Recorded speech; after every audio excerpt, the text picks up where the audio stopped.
और आप सब कैसे हैं। मैं रोमिला खंडेलवाल हिंदी ज्ञान चैनल में बच्चों आपका स्वागत करती हूँ। बच्चों कल हम टॉपिक पढ़े थे भाषा। भाषा क्या है, किसे कहते हैं। तो आज हम पढ़ते हैं बोली, लिपि और व्याकरण।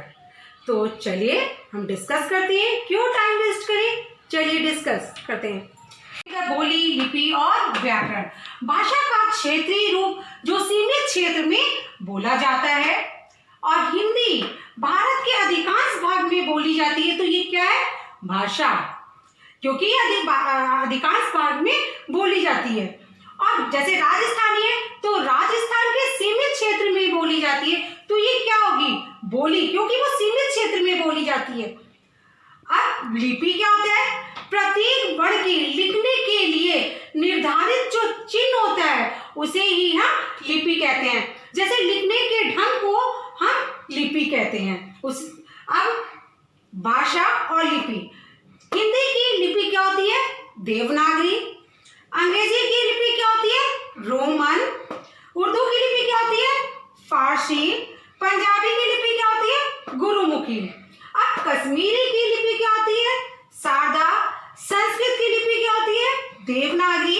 मराठी की लिपि क्या होती है, देवनागरी। गुजराती की लिपि क्या होती है, देवनागरी। ये हो गया। अभी हमने पढ़ा भाषा, लिपि और किसकी भाषा की कौन सी लिपि होती है। अब आपको लिपि भी समझ में आ गया होगा कि वर्ण के लिखने के ढंग को ही हम लिपि कहते हैं। अब व्याकरण का ज्ञान होना हमें क्यों जरूरी है।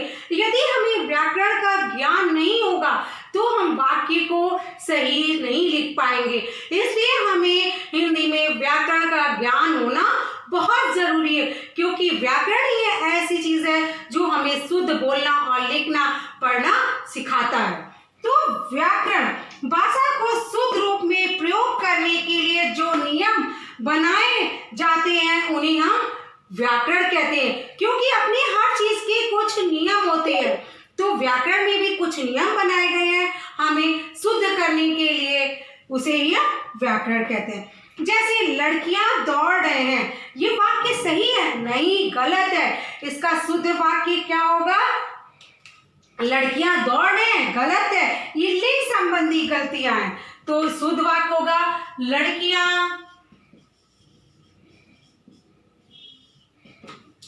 दौड़ रही हैं, लड़कियां दौड़ रही हैं। क्या गलतियां, मैं तुम्हारे को नहीं जानता, ये वाक्य सही है, नहीं बच्चों ये गलत है। सही वाक्य क्या होगा, मैं तुम्हें नहीं जानता, मैं तुम्हें नहीं जानता।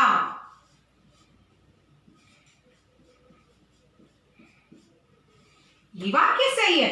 अब बीमार को दवाई दो, ये क्या मात्रा सही लगी है, ये इसमें ये सही वर्ड है, नहीं बच्चों, यहाँ पे किसकी संबंधी गलतियां, वर्तनीय संबंधी। हम कैसे लिखेंगे, बीमार, इस तरह लिखेंगे बच्चों, बीमार को दवाई दो। तो आपकी मैंने बताया लिंग संबंधी, शब्द संबंधी, वर्तनीय संबंधी।